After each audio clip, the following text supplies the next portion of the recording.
Nasunog na dito sa lugar namin. Yung gubat. Mga tabing bahay. May nasunog na isang bahay eh. Ayan. Nagsiga kasi yung mga naglilinis. Ayan. Ayan sa lugar na yan. Andiyan ang bahay ko. Malapit na matupok din yun. Wala na. Hindi naawat yan.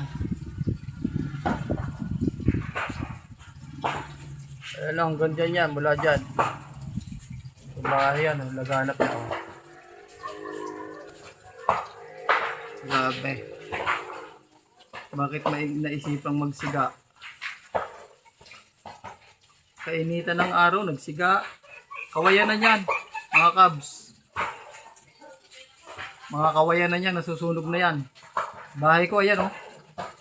Yan. So, umiikot yan. Paikot yung gubat na yan eh, paikot.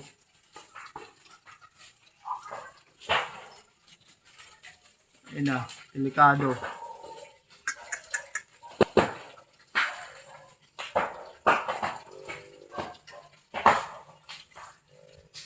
Yung bahay ko, iniwan ko pa samantala.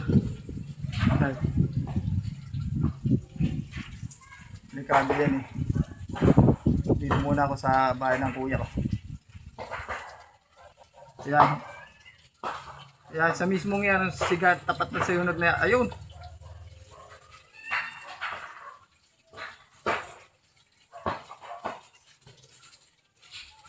Yan, nakakatakot yung alipato.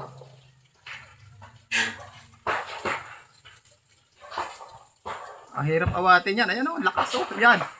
Yan mismo, tapat na yan. Mismo, yan dyan ang bahay ko. Yan.